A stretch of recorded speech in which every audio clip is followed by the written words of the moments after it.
नमस्कार, जय माता दी। हम भारतीय हैं। भारतवर्ष में हर जाति और धर्म की उपासना होती है। ये एक लोकतांत्रिक देश है। यहाँ पे किसी भी धर्म के लिए आलोचना नहीं होती है। लेकिन राहुल जी, आप हमेशा हिंदू धर्म के बारे में उंगली उठाते हैं।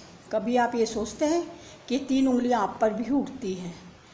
हिंदू बहुत शांत स्वभाव के व्यक्ति होते हैं, बिल्कुल नदी की तरह।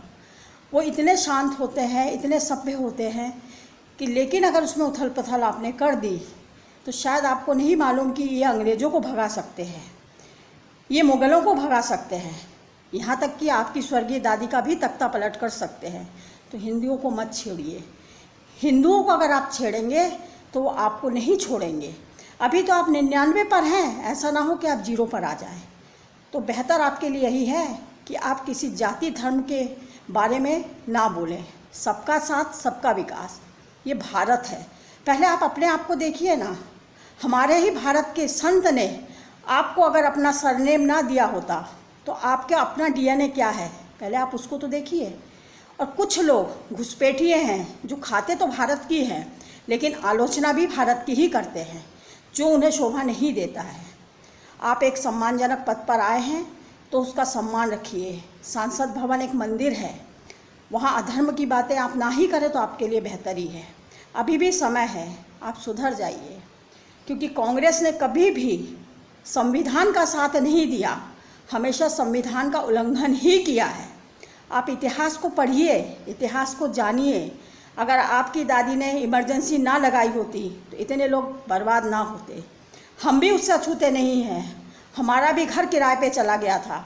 इंदिरा गांधी एक्ट में वो घर दूसरों ने कब्जा कर लिया। आप किसकी बात करते हैं? किस कांग्रेस की बात आप करते हैं? कांग्रेस की बात तब कीजिए जब कांग्रेस ने कुछ अच्छा किया हो। जो काम 70 साल में नहीं हुआ वो 10 साल में कैसे पूरा होगा? 70 साल को समेटने के लिए कम से कम अभी भी 10 साल 15 साल और लगेंगे। और अगर ये काम हो रहा है देश के लिए तो देश की जनता सो नहीं रही है। देश की जनता को अगर आप छेड़ेंगे आप फिर ज़मीन में चले जाएंगे। देश की जनता को छेड़िए मत। सब धर्म का आदर कीजिए, सबका सम्मान कीजिए। हमारे यहाँ गीता, रामायण, कुरान, बाइबिल, गुरु ग्रंथ साहब, सबका सम्मान होता है। सबका सम्मान ही भारत का नाम है। हम भारतीय हैं, हम हिंदू हैं। हमें दिखाने की ज़रूरत नहीं है। हमें किसी परीक्षा देने के लिए मंदिर में जाने की ज़रूरत नहीं है या जनेऊ धारण करने की भी ज़रूरत नहीं है, क्योंकि हम हिंदू हैं और जन्म से हिंदू ही है और हिंदू ही मरेंगे। और हमें गर्व है कि हम हिंदू हैं और हम भारतीय हैं। आपको ज़रूरत है, आपको जगह जगह जाकर अपने धर्म का परिचय देना पड़ेगा, क्योंकि आपका DNA है ही नहीं है, क्योंकि आपका पता ही नहीं है। कहीं मुसलमान है, कहीं क्रिश्चियन है, क्या है, आपका खुद का कोई सरनेम है? आप तो गांधी जी के दिए हुए सरनेम पर चल रहे हैं। नेहरू जी के सरनेम पर क्यों नहीं चल रहे? नेहरू जी एक पंडित थे, उन्होंने अपनी बेटी को ये सरनेम दान नहीं दिया, लेकिन गांधी जी ने दिया है। तो वो एक हिंदू थे। जो हिंदू होते हैं ना वो लोगों को देते हैं, उनसे लेते नहीं हैं। लेकिन आप जैसे लोग हैं ना, छीनने पर उतारू हैं। अरे सबका साथ, सबका विकास। विपक्ष में रह के भी अच्छे कार्य कीजिए।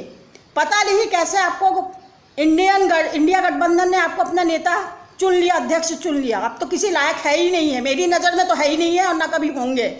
प्रधानमंत्री की तो उम्मीद मैं आपसे कर ही नहीं सकती। अब जिस पद पर है उसकी ही गरिमा बनाए रखिए और शांतिपूर्वक काम को आगे बढ़ाइए।